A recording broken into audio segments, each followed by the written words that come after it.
मैं तो सोच भी नहीं सकता था लंकेश्वर कि राजकुमारी करकटी की बातें सुनने के बाद आप अपने रोष को शांत रख पाएंगे। आप धन्य है लंकेश्वर, और धन्य है आपकी चतुराई।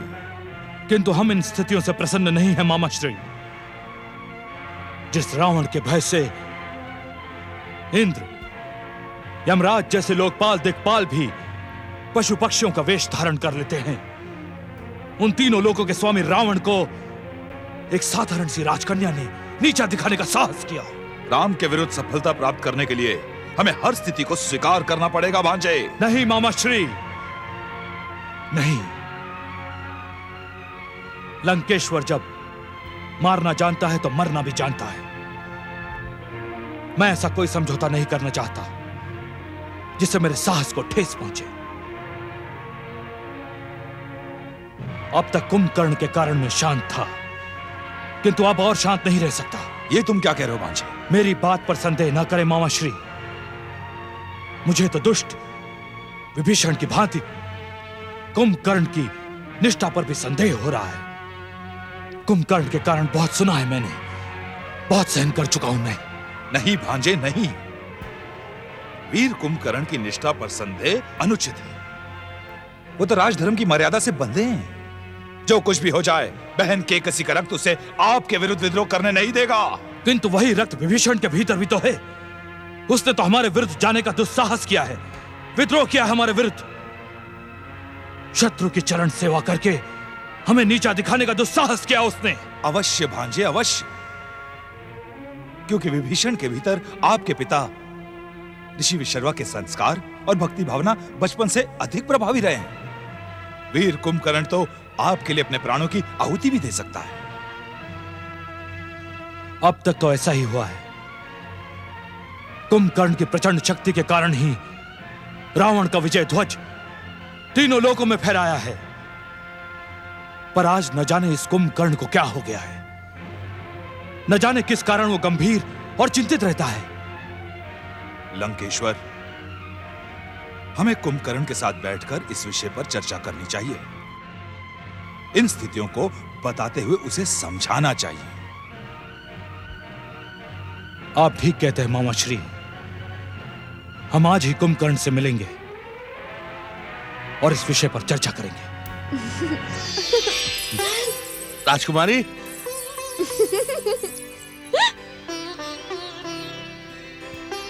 राजकुमारी कहाँ हैं आप? कहाँ चली गई? कुंभकर्ण! लंकेश्वर रावण, आप यहां?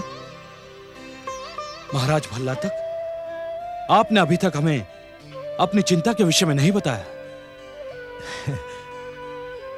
हमारी चिंता का कारण तो आप समझ ही गए होंगे।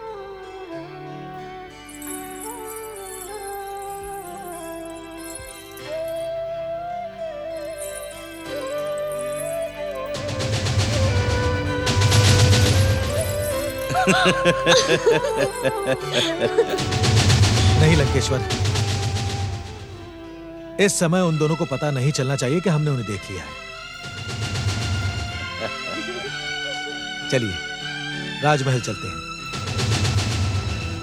आइए।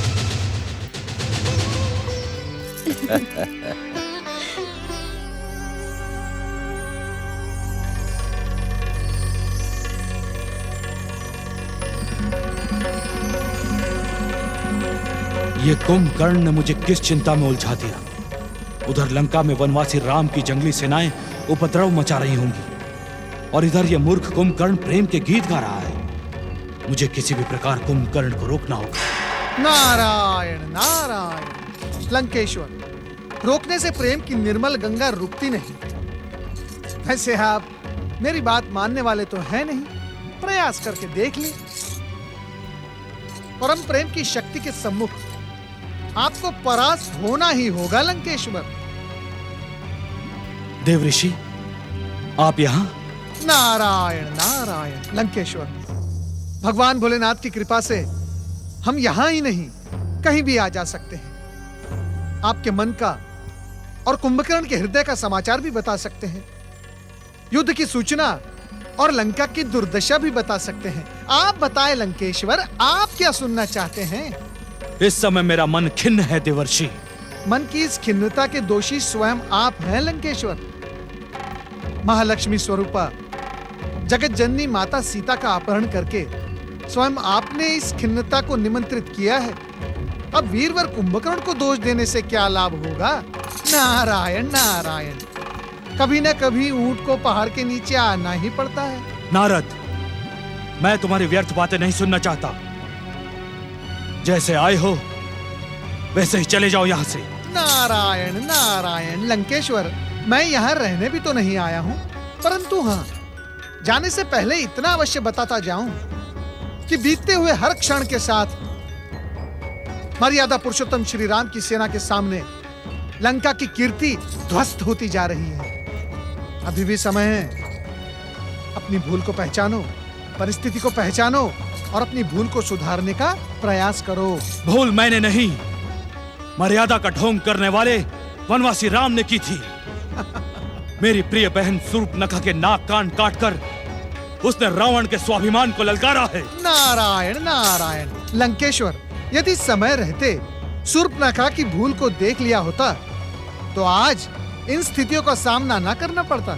स्थितियां चाहे जितनी भी विपरीत हो जाएं, पर परिणाम रावण के ही पक्ष में होगा नारद। नारायण नारायण, समय सदा एक सा नहीं होता केकसी नंदन, और इस समय श्री राम से अधिक कुंभकर्ण ने तुम्हें चिंता में डाल दिया है। नारायण नारायण, इस चिंता के अंत का एक ही उपाय है लंकेश्वर, कुंभकर्ण और कर्कटी का विवाह। असंभव, असंभव देव ऋषि, यह समय युद्ध का है, विवाह की बेला का नहीं। नारायण नारायण लंकेश्वर, फिर भी मैं कहूंगा प्रयास करके तो देख लो। ये कुंभकर्ण कठोरता या सरलता से मानने वाला है नहीं। फिर नारायण नारायण, ओम नमः शिवाय। ये आप क्या कह रहे हैं लंकेश्वर? क्या मैं राजकुमारी कर्कटी की वर्षों की तपस्या और निर्मल प्रेम को ठुकरा कर चला जाऊं? क्या राजकुमारी कर्कटी के साथ यह अन्याय नहीं होगा? न्याय और अन्याय पर विचार वहां किया जाता है जहां आपसी संबंध हो। संबंधों की दुहाई मुझे ना दे लंकेश्वर।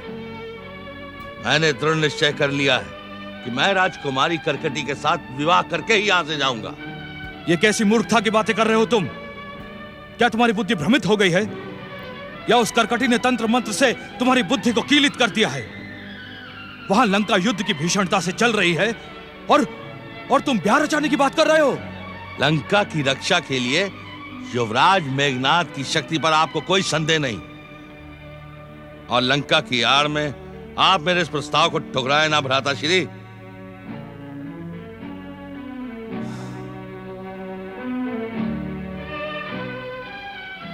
प्रिय अनुज, मेरे भाई, मैं समझ गया तुम्हें कर्कटी से प्रेम हो गया है, और तुम्हारे प्रेम के बीच में आने का मुझे कोई अधिकार नहीं। अब तक तुम्हें रोकना मेरी भूल थी। अब तुम जैसा चाहोगे हम वैसा ही करेंगे। किंतु हां, इससे पहले कि तुम अपनी बात कहो, हम तुम्हें एक सुझाव अवश्य देना चाहते हैं। अवश्य भैया, अवश्य। बड़े होने के नाते आपको सुझाव नहीं, आदेश देने का अधिकार है। कहिए, इस दास के लिए क्या आज्ञा है? कुंभकर्ण, स्त्री और पुरुष, पुरुष और स्त्री एक दूसरे के लिए ही बने हैं। जिस संसार में हम रहते हैं उसमें स्त्री और पुरुषों के लिए कई मर्यादाएं हैं, कई परंपराएं हैं। मैं जानता हूं लंकेश्वर, स्त्री और पुरुष के बीच सबसे सफल मर्यादा और परंपरा का नाम है विवाह। मैं तुम्हें विवाह का परामर्श नहीं दे रहा हूं कुंभकर्ण। मैं तुम्हें ऐसा मार्ग बताने जा रहा हूं जिससे तुम्हारी इच्छा भी पूर्ण हो जाए और हम भी शीघ्र, अतिशीघ्र लंका पहुंच जाएं। ऐसा कौन सा उपाय है लंकेश्वर? क्या ये उपाय धर्म सम्मत है? धर्म? धर्म तो वीरों की इच्छा पर निर्भर करता है। क्या तुम इस सत्य को अस्वीकार कर सकते हो कि हमने अपनी इसी बाहुबल से कट्टरता के साथ धर्म का पालन करने वाले अनेक ऋषि मुनियों को राक्षस जाति में दीक्षित किया है। जब वो ऋषि मुनि मृत्यु के भय से धर्म का त्याग कर सकते हैं, तो फिर धर्म की स्थिरता पर प्रश्न क्यों? जीवन की विवशता और मृत्यु का भय धर्मांतरण तो करवा सकता है, परंतु ये धर्मांतरण ना तो नैतिक है और ना ही मर्यादित। आपको ये जानकर आश्चर्य होगा लंकेश्वर कि मृत्यु के भय से राक्षस जाति की दीक्षा पाने वाले ऋषि मुनि राक्षस होकर भी वैदिक नियमों का पालन कर रहे हैं। दुर्भाग्य है लंकेश्वर, ना तो वो वैदिक नियमों का पालन कर सके और ना ही पूर्ण रूप से राक्षस बन सके। बस आधे अधूरे में लटक कर रह गया है उनका जीवन। मैं तुमसे वाद विवाद नहीं करना चाहता कुंभकर्ण। बातों और समस्याओं के चक्रव्यूह में उलझे रहना मेरा भी स्वभाव नहीं है लंकेश्वर। मैं अपना प्रस्ताव आपके समक्ष रख चुका हूं।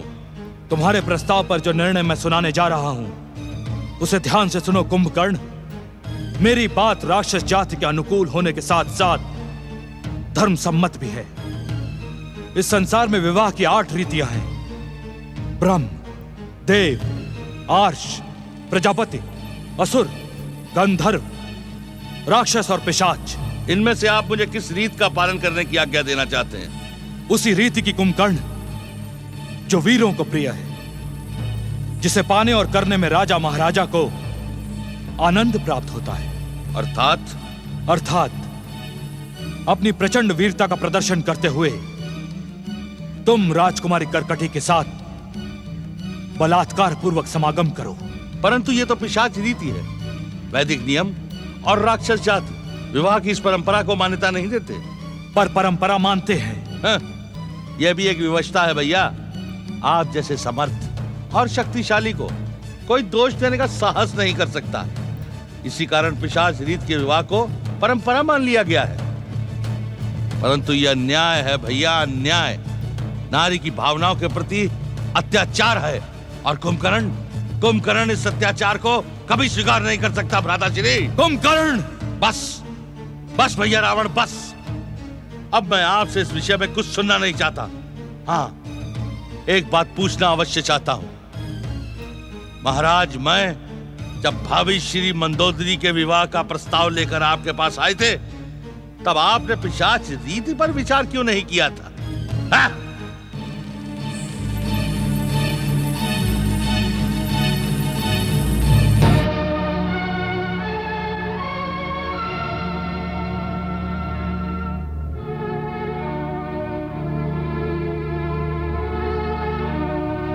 क्या बात है भांजे, तुम यहाँ? अरे मुझे बुला लिया होता। मामा श्री, हम अभी इस समय लंका की ओर प्रस्थान करेंगे और जाने से पहले उस दुष्ट कुटिल भल्लातक को ऐसा दंड देंगे कि उसके कुल में जन्म लेने वाली 21 पीढ़ियां भी लंकेश्वर रावण का नाम सुनकर भय से थर-थर कांपेगी। भांजे, अचानक रोष का कारण? रोष का कारण है कुंभकर्ण, जो यहां आकर उस भल्लातक की पुत्री कर्कटी के प्रेम जाल में उलझ गया है। ये तुम क्या कह रहे हो भांजे? मामा श्री, स्थिति इतनी विचित्र हो गई है कि कुंभकर्ण उस साधारण सी राजकन्या कर्कटी के लिए हमारे विरुद्ध विद्रोह भी कर सकता है। क्या महाराज भल्लातक को स्थिति का ज्ञान है? स्थिति की रूपरेखा उसी ने तो बनाई है। उसने मुझे स्पष्ट शब्दों में तो नहीं कहा, किंतु संकेत अवश्य दिया है कि कर्कटी का विवाह कुंभकर्ण से कराए बिना वो हमें सैनिक सहायता उपलब्ध नहीं करवाएगा। परंतु हम किसी भी मूल्य पर इस समय इस विवाह को स्वीकार नहीं कर सकते। देखो भांजे, तुम्हारे निर्णय सदा उचित रहे हैं। आज तुम्हारे कारण राक्षस जाति गौरव शिखर तक पहुंची है, पर इस समय तुम रोष के कारण भविष्य की नहीं सोच रहे। कहना क्या चाहते हैं आप? कि इस समय सयाद्री को छोड़ के जाने का अर्थ होगा कुंभकर्ण का त्याग। वनवासी राम की सेना के विरुद्ध महायोद्धा कुंभकर्ण के बिना विजय की हम कल्पना भी नहीं कर सकते भांजे। तो क्या हम भल्लातक के प्रस्ताव को स्वीकार कर लें? मूर्ख कुंभकर्ण के हठ को मान ले? उसे मानना ही पड़ेगा भांजे, मानना पड़ेगा। नियंता की भी इच्छा यही दिखाई पड़ती है। अरे इसी इच्छा वश होकर ही तो हम लोग यहां तक चले आए, अन्यथा आपके आदेश पर तो भल्लातक लंका भागा भागा चला आता भांजे।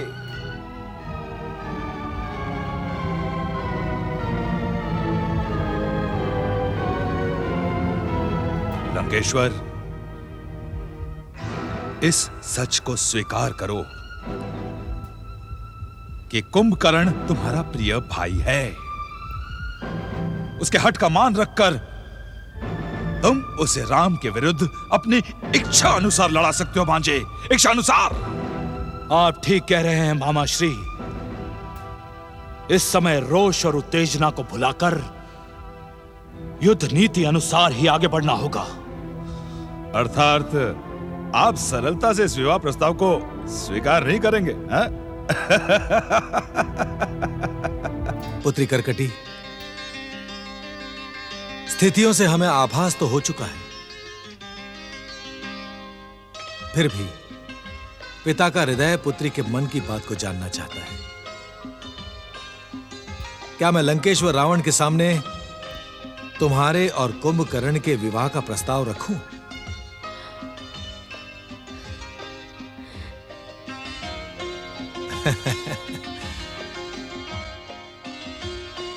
वैसे तो तुमसे पूछे बिना ही मैंने लंकेश्वर को इस बात का संकेत दे दिया था, पर अब तुम्हारी सहमति देखकर मैं स्पष्ट रूप से कह दूंगा। ठीक है पुत्री, अब तुम विश्राम करो। पिताश्री, मैं आपसे एक निवेदन करना चाहती हूँ। हाँ हाँ, अवश्य। पिताश्री, प्रस्ताव के साथ साथ आप लंकेश्वर को यह भी संकेत दें कि उन्हें मुझे लंका महारानी का सम्मान देना होगा। ये तुम क्या कह रही हो पुत्री? हमारी इतनी सारी मांगों को सुनकर लंकेश्वर उत्तेजित हो जाएंगे। उनकी उत्तेजना से मुझे कोई भय नहीं है पिताश्री। पर हमें तो है।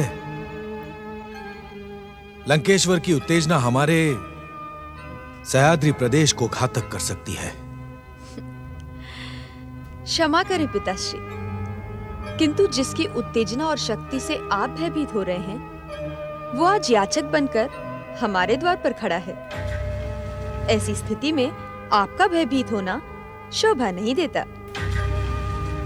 और हम तो कोई अनुचित बात नहीं कर रहे पिताश्री। सारा संसार उनके छोटे भाई कुंभकर्ण को लंका महाराज कहकर पुकारता है, तो हमें लंका महारानी का सम्मान देने में उन्हें कोई कष्ट नहीं होना चाहिए। कहे तो तुम ठीक रही हो पुत्री। पुत्री, मैं तुम्हें वचन देता हूं कि मैं तुम्हारा कन्यादान तभी करूंगा जब लंकेश्वर रावण स्वयं तुम्हें लंका महारानी का सम्मान देने का वचन देंगे। पिताश्री,